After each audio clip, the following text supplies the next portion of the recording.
ऐन कानुनले चाहिँ निर्दिष्ट गरेको छ त्यो अनुसार चाहिँ हामीले प्रतिशत निर्धारण गरेर चाहिँ पदपूर्ति प्रक्रिया अगाडि बढाउँछौँ। यो पद चाहिँ कुनै विज्ञापनको पद किन कम मागियो भन्ने कुरामा लोकसेवा आयोगको कुनै खालको कमी कमजोरी अथवा हामीले चाहिँ त्यो स्वाभाविक अधिकार प्रयोग गरेर चाहिँ घटाउने बढाउने हुँदैन। यो सम्पूर्ण जिम्मा चाहिँ सेवा सञ्चालन गर्ने मन्त्रालयकै हो, उहाँहरूले पठाए अनुसार हामीले गर्ने हो। त्यसो भए यो परिप्रेक्ष्यमा चाहिँ अब अदालतबाट फैसला आयो भने कुन पक्षमा आउँछ जस्तो लाग्छ तपाईँहरूलाई?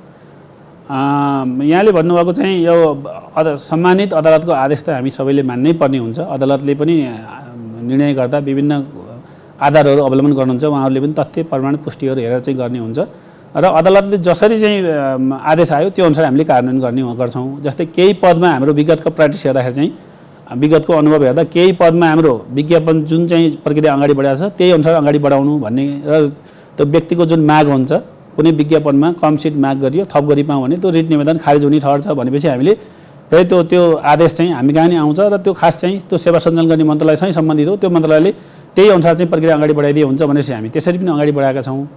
केही पदको हकमा चाहिँ पद माग गर्न कम भएर चाहिँ यो सिट चाहिँ समेत समावेश गरिदिएर चाहिँ पदपूर्ति प्रक्रिया अगाडि बढाइदिनु भन्ने खालको आदेश आउँछ र त्यो आइसकेपछि हामी त्यो सिट थपेर पनि पदपूर्ति प्रक्रिया अगाडि बढाएको छौँ। त्यसको पनि लाइन मिनिस्टरले घटेकै रहेछ यो बढाएर गरिदिनु पर्ने हुन्छ भनेर चाहिँ आउने हुन्छ। त्यो भने चाहिँ मैले यहाँलाई अघि पनि भने कुनै सेवा समूहको पद कति हो भनेर चाहिँ त्यो यकिन गर्ने, त्यसको रेकर्ड अभिलेख राख्ने, त्यो भेरिफाई गर्ने र माग गर्ने अथवा हामीले चाहिँ फेरि माग गर्ने मात्रै होइन त्यो चाहिँ लोकसेवा आयोगले गर्ने काम भनेको सिफारिस गर्नेसम्मको सिफारिस गरेपछि हामी त्यो पठाउने पनि उतैपट्टि त्यही सम्बन्धित सेवा सञ्चालन गर्ने मन्त्रालयमा हो। त्यो भने सङ्घीय मामिला मन्त्रालय थ्रु पठाउने हो। त्यो पठाएर चाहिँ त्यो जनशक्तिलाई नियुक्ति दिएर काम लगाउने पनि त्यही मन्त्रालय भएको भएर सम्पूर्ण हिसाब चाहिँ सेवा सञ्चालन गर्ने मन्त्रालयले राख्नुपर्ने हुन्छ। त्यो विवरण अद्यावधिक गरेर राख्नुपर्ने हुन्छ। कहिलेकाहीँ उहाँहरूको विवरण अद्यावधिक नहुने अपडेट नहुँदाखेरि चाहिँ अब क्यान्डिडेट चाहिँ अदालतमा जाने र यसै मुद्दा मामिला चाहिँ प्रक्रिया हुने अलिकति चाहिँ पदपूर्ति प्रक्रिया अलि लम्बिने खालको अवस्था चाहिँ आउने चाहिँ छ। यो दुईटै यसरी चाहिँ भएको छ। यो अर्को एउटा कारण भनेको चाहिँ कर्मचारी समायोजनको कुरा पनि भएको छ। अनि त्यसै गरी कर्मचारी समायोजन त्यसमा पनि लोकसेवा आयोग भनेको चाहिँ एउटा यस्तो संस्था हो जहाँ चाहिँ कुनै पनि व्यक्ति चाहिँ स्वस्थ प्रतिस्पर्धा भएर चाहिँ सरकारी सेवामा निवृत्त हुन पाउँछ भन्ने भनिन्छ। तर पनि यसमा एउटा के आरोप छ भने राजनीतिक तथा अन्य दबाव र प्रभावमा आयोग पनि बेला बेलामा पर्छ र सामान्य प्रशासन मन्त्रालयसँग पनि राम्रो तालमेल गर्न सकेको छैन भन्ने आरोप पनि सुनिन्छ। यो आरोप कतिको साँचो छ कि छैन, यदि गलत हो भने कसरी गलत हो? यो वास्तवमा यहाँले भन्नुभयो कर्मचारी समायोजनको विषय चाहिँ यो नेपालको संविधानमा चाहिँ कर्मचारीहरू चाहिँ सङ्घ प्रदेश र स्थानीय तहमा समायोजन हुने भन्ने खालको संवैधानिक व्यवस्था आयो र त्यही त्यो संविधानको चाहिँ संवैधानिक व्यवस्थाको आधारमा कर्मचारी समायोजन ऐन आयो। कर्मचारी समायोजन ऐनका आधारमा सङ्घीय मामिला तथा सामान्य प्रशासन मन्त्रालयले कर्मचारीहरूको चाहिँ समायोजन गरेर चाहिँ सङ्घ प्रदेश र स्थानीय तह चाहिँ सङ्घको कुनै सेवा समूहमा सङ्घको दरबन्दी कति हुने, प्रदेशको दरबन्दी कति हुने, प्रदेश सरकारको र स्थानीय सरकारको दरबन्दी कति हुने भनेर चाहिँ दरबन्दी यकिन गरेर कर्मचारीहरूलाई चाहिँ सिनियरिटी बेसमा चाहिँ विभिन्न आधारहरू त्यो बेला चाहिँ अब अवलम्बन गरिएको थियो। त्यो आधारमा चाहिँ समायोजन गरेर चाहिँ सङ्घ प्रदेश र स्थानीय तहमा चाहिँ कर्मचारी समायोजन गरियो। वास्तवमा यसमा चाहिँ लोकसेवा आयोगको कुनै खालको चाहिँ जिम्मेवारी चाहिँ भएन। पछि कर्मचारीहरूले चाहिँ उहाँहरूले चाहिँ के माग गर्नु भने चाहिँ हामी त पहिला केन्द्रीकृत शासन व्यवस्था अन्तर्गत काम गरेका थियौँ। हाम्रो चाहिँ नियुक्ति हुँदाको बखत चाहिँ हाम्रो यो सङ्घीयता आइसकेको अवस्था चाहिँ थिएन। सङ्घको चाहिँ सङ्घ प्रदेश स्थानीय तहमा दरबन्दी सिर्जना भएको थिएन। हामी त वास्तवमा सङ्घ अन्तर्गतकै कर्मचारी हो। हामीलाई प्रदेश र स्थानीय तहमा अन्यायपूर्वक पठाइयो, हामीलाई न्याय भएन भनेर चाहिँ उहाँहरू अदालतको ढोका ढकढकाउन जानुभयो। वास्तवमा अहिले कुनै पनि कर्मचारी व्यक्ति नागरिक जसलाई पनि चाहिँ अब कानुन सम्मत काम भएन भने उहाँहरू चाहिँ आफ्नो माग चाहिँ पुरा सम्बोधन गराउनको लागि अदालतमा जाने प्रवृत्ति छ। ती कर्मचारीहरू पनि अदालतमा जानुभयो र अदालतबाट चाहिँ सुरुमा चाहिँ यो विषयमा के भएको यो चाहिँ अहिले तत्काल चाहिँ प्रक्रिया स्थगित गर्नु भनेर हामीलाई चाहिँ लोकसेवा आयोगले चाहिँ कतिपय जस्तै यहाँलाई चाहिँ उनी फ्याक्ट फिगरमा भन्दा हामी शाखा अधिकृतको 76-77 को विज्ञापनको सम्पूर्ण प्रक्रिया टुङ्गाएर हामी सिफारिस गर्ने क्रममा थियौँ। त्यही अवस्थामा रोक भनेपछि हामी सिफारिस नै रोक्यौँ। त्यसै गरी त्यही वर्षको 76-77 को नासुको चाहिँ हामी इन्टरभ्यू लिइरहेका थियौँ। त्यो जुन अवस्थामा छ त्यही अवस्थामा रोक भनेपछि हामी अन्तर्वार्तै रोक्न पुग्यौँ। त्यसै गरी खरिदारको चाहिँ त्यो आर्थिक वर्षको चाहिँ नतिजा लिखित परीक्षाको चाहिँ नतिजा प्रकाशन गर्ने क्रममा थियौँ। त्यही अवस्थामा रोक्न पुग्यौँ भनेको चाहिँ अदालतको आदेशअनुसार जे आदेश आयो हामी त्यो अनुसार चाहिँ काम गऱ्यौँ र पछि चाहिँ अहिले करिब चाहिँ अब 20-22 वटा जति मुद्दाको चाहिँ सम्मानित सर्वोच्च अदालतबाट मुद्दाको चाहिँ अन्तिम टुङ्गो लगाइसकेको छ। अहिले अदालतले एक खालले नीतिगत निर्णय जस्तो चाहिँ देखिन्छ। त्यहाँ हुन त रिट निवेदनको चाहिँ जतिजनाले चाहिँ निवेदन दिनुभयो मलाई लाग्छ 21वटा रिट निवेदन चाहिँ खारेज हुने ठहर छ भनेको छ। कर्मचारी समायोजन सरकारले गरेको चाहिँ यो नीति चाहिँ ठिकै हो। यो वास्तवमा ती व्यक्तिहरूको चाहिँ माग दाबी पुग्दैन, त्यो चाहिँ रिट निवेदन खारेज हुने ठहर छ भनेर हामीले लोकसेवा आयोगलाई प्रक्रिया अगाडि बढाऊ भनेर भनेको छ। वास्तवमा यसमा चाहिँ कर्मचारी समायोजनको विषयमा लोकसेवा आयोगलाई साँच्चै भन्ने हो भने लोकसेवा आयोगलाई जोड्नुपर्ने आवश्यकता होइन। किन भन्दा त्यो कर्मचारी समायोजन भएर गइसकेपछि हामीले चाहिँ अहिलेको चाहिँ संवैधानिक कानुनी व्यवस्था अनुसार चाहिँ सङ्घ सरकार अन्तर्गतका विभिन्न निकायमा रिक्त रहेको पदको चाहिँ पदपूर्ति अगाडि बढाउन चाहिँ हाम्रो लोकसेवा आयोगले गर्ने हो। प्रदेश सरकार अन्तर्गतका निकाय र स्थानीय तह अन्तर्गतका निकायमा रिक्त रहेको पदको पदपूर्ति प्रक्रिया चाहिँ प्रदेश लोकसेवा आयोग मार्फत अगाडि बढ्ने हो र तत्त निकायहरूले चाहिँ सङ्घको चाहिँ हाम्रो यति पद रिक्त छ भनेर उहाँहरूले पठाउनु, त्यो अनुसार चाहिँ हामीले पदपूर्ति प्रक्रिया अगाडि बढाएको। वास्तवमा यो कर्मचारी समायोजनसँग चाहिँ लोकसेवा आयोगलाई जोडेर चाहिँ यसरी नै नगरेको भए नि हुन्थ्यो। र लोकसेवा आयोगले हामीले चाहिँ हाम्रो चाहिँ स्वविवेकी, मैले अघि पनि भने हाम्रो स्वविवेकी अधिकार प्रयोग गरेर कुनै चाहिँ सेवा समूह निश्चित पद बढाउने घटाउने हामी केही काम गर्दैनौँ। त्यो चाहिँ सम्बन्धित मन्त्रालयबाट, सम्बन्धित सेवा सञ्चालन गर्ने मन्त्रालयबाट सङ्घीय मामिला मन्त्रालय थ्रु हामी कहाँ आएको जुन माग आउँछ त्यो पदलाई चाहिँ आधार मानेर हाम्रो निजामती सेवा ऐनको दफा 7 अनुसारको पदपूर्ति प्रक्रिया अनुसार चाहिँ कुन पद कहाँ कुन चाहिँ सेवा कुन खुल्ला बढुवा कसरी पदपूर्ति हुने हो त्यो अनुसार चाहिँ हामी अगाडि बढाउने हो। वास्तवमा यो कर्मचारी समायोजनको विषयमा लोकसेवा आएको कुनै खालको चाहिँ भनौँ न कमजोरी अथवा हामीले हाम्रो स्वविवेक प्रयोग गरेको अथवा यो बिचमा चाहिँ हामीले त्यस्तो चाहिँ चलखेल गरेको हाम्रो केही पनि छैन। खालि हामीलाई के मात्रै भयो नि हामीलाई रिक्त पद चाहिँ छ भनेर चाहिँ पदपूर्ति प्रक्रिया अगाडि बढाइदियो भनेर हामी कहाँ आयो। यो अनुसार चाहिँ हामीले पदपूर्ति प्रक्रिया अगाडि बढायौँ। बढाउँदै जाँदा चाहिँ कस्तो हुन्छ नि लोकसेवा आयोगको त मैले अघि पनि यहाँलाई भने हाम्रो निश्चित सेड्युल हुन्छ, सेड्युल बेसमा हामी काम गर्छौँ। जस्तै हाम्रो चाहिँ लिखित परीक्षा लिन्छौँ, लिखितको नतिजा आउँछ, त्यो बिचका चाहिँ अन्तर्वार्ता अथवा प्रयोगात्मक परीक्षाहरू हुन्छ, अनि त्यो अन्तर्वार्ता हुन्छ र त्यसपछि सिफारिस हुन्छ।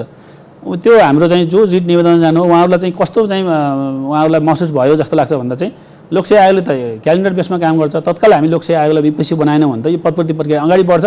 पदपूर्ति प्रक्रिया अगाडि बढिसकेपछि त हाम्रो माग चाहिँ निष्प्रभावी हुन्छ भनेर उहाँहरूले लोकसेवा आयोगलाई पनि विपक्षी बनाउनु भयो र विपक्षी बनाएपछि अदालतले चाहिँ पदपूर्ति प्रक्रिया रोकिदेऊ भने सम्मानित अदालतबाट त्यो खालको अन्तरिम आदेश आयो र हामीले पदपूर्ति प्रक्रिया स्थगित गऱ्यौँ। तर अहिले चाहिँ अहिले 2टा आदेश आएको छ लोकसेवा आयोगलाई। 2टा भनेको 2टा मुद्दाको चाहिँ सुनवाई भएको छ। एउटा हामी जुन 76-77 को चाहिँ शाखा अधिकृतको चाहिँ हाम्रो सम्पूर्ण प्रक्रिया चाहिँ टुङ्गाएर चाहिँ हाम्रो अन्तिम नतिजाको पर्खाइमा थिए, त्यो चाहिँ नतिजा चाहिँ लोकसेवा आयोगले प्रक्रिया अगाडि बढाउने भनेर त्यो आदेश आयो र त्यो अनुसार चाहिँ हामी 76-77 को विज्ञापनको शाखा अधिकृत सरहको चाहिँ जुन अपराधिक छ सम्पूर्ण पदको चाहिँ हामी सिफारिसको काम टुङ्गाएका छौँ। सम्भवतः उहाँहरूको चाहिँ नियुक्ति पनि भइसकेको छ, त्यो प्रक्रिया चाहिँ टुङ्गिसकेको अवस्था छ। र अरू पनि चाहिँ विभिन्न कर्मचारीहरू चाहिँ यो कर्मचारी समायोजनको मुद्दा लिएर चाहिँ सम्मानित अदालत धेरै मुद्दाहरू चाहिँ धेरै रिट निवेदनहरू चाहिँ सम्मानित सर्वोच्च अदालतमा परेका छन्, केही उच्च अदालतमा पनि परेका छन्। यो बिचमा करिब 1-1.5 महिना चाहिँ सर्वोच्च अदालतमा त्यति मुद्दाको सुनवाई नभइसकेपछि केही रिट निवेदनहरू चाहिँ सम्मानित उच्च अदालतमा परेका र उच्च अदालतको आदेश हामीलाई जुनसुकै अदालतको आदेश आए पनि हामीले त्यही रूपमा कार्यान्वयन गर्ने हो। सम्मानित सर्वोच्च अदालतको आदेश र सम्मानित उच्च अदालतको आदेशअनुसार हाम्रा स्थगित भएका परीक्षाहरूमध्ये त्यो करिब 20-21वटा जति रिट निवेदन चाहिँ खारेज हुने छ। यही कर्मचारी समायोजनको विषय थियो। उहाँहरूको चाहिँ माग दाबी पुग्दैन। अदालतको फैसलामा भनेको छ यो कर्मचारी समायोजन चाहिँ यो नेपालको संविधान, एउटा देशको चाहिँ एउटा राजनीतिक अवस्था र चाहिँ एउटा कानुनी व्यवस्था अनुसार चाहिँ कर्मचारी समायोजन भएको भएर चाहिँ यसलाई चाहिँ केही गरिराख्न परेन। त्यो चाहिँ रिट निवेदन गर्ने व्यक्तिहरूको चाहिँ माग दाबी पुग्दैन, रिट निवेदन खारेज हुने ठहर छ।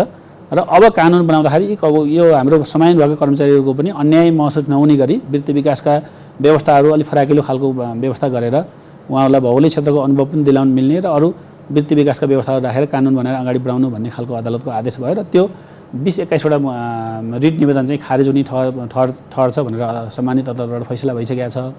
र अरू पनि हाम्रा केही मुद्दाहरू अहिले हामीले चाहिँ वास्तवमा ती विगत वर्षका चाहिँ रोकिएका परीक्षाहरू चाहिँ हामी सञ्चालन गर्नुपर्ने हो। वास्तवमा लोकसेवा आयोगको हाम्रो चाहिँ तौर तरिका भनेको पहिल्यै भएको विज्ञापनलाई पहिला पदपूर्ति प्रक्रिया अगाडि बढाएर पछिल्लो वर्षमा भएको विज्ञापनलाई क्रमशः गर्ने हो।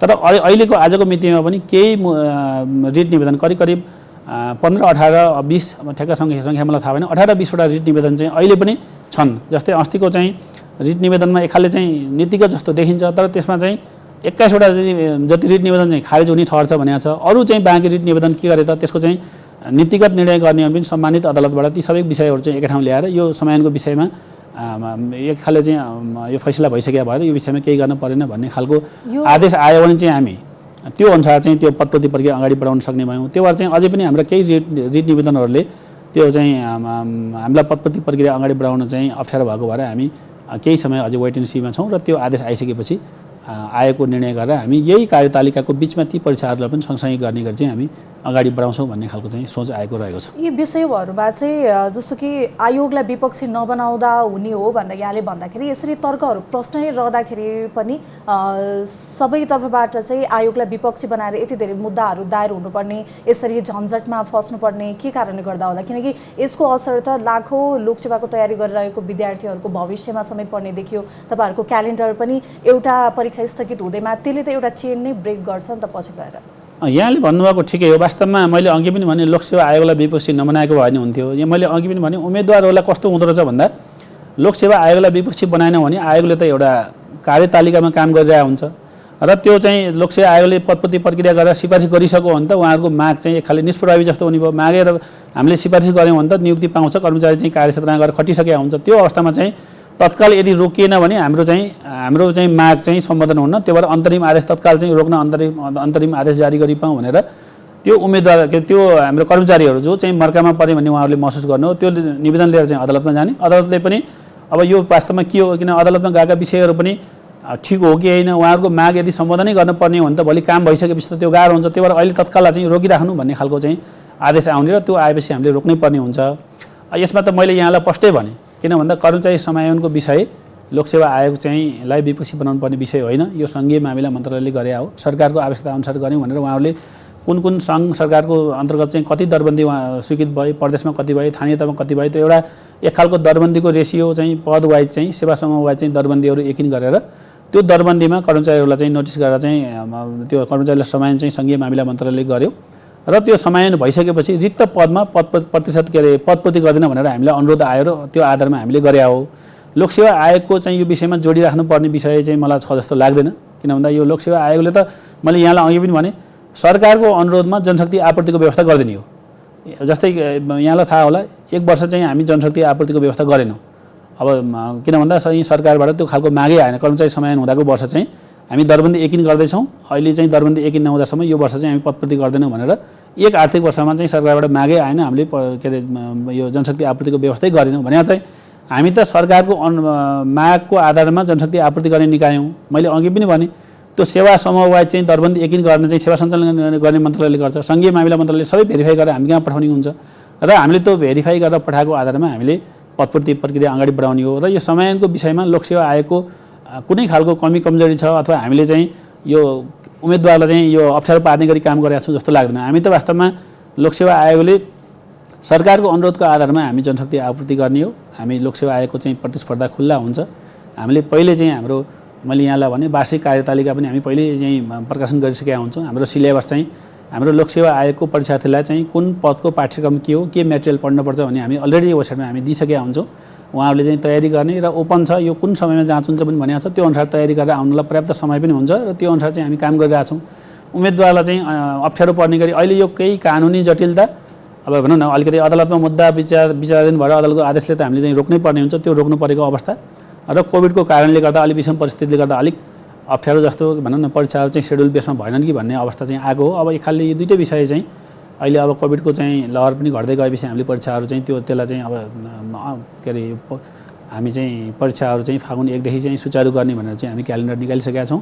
सम्भवतः यो कर्मचारी समायोजनको विषय पनि एक खाले टुङ्गो लगाइसकेको अवस्था छ। यी रिट निवेदनलाई पनि त्यही खालको चाहिँ सुनवाई हुन्छ होला। अब हामीले अदालतको आदेशअनुसार चाहिँ यो रोकिएका परीक्षाहरू पनि सम्पूर्ण रूपमा अगाडि बढाउँछौँ। हुन्छ सर, हामी कार्यक्रमको अन्त्यमा पनि आइसकेका छौँ। कुराकानीका लागि यहाँले धेरै धेरै धन्यवाद।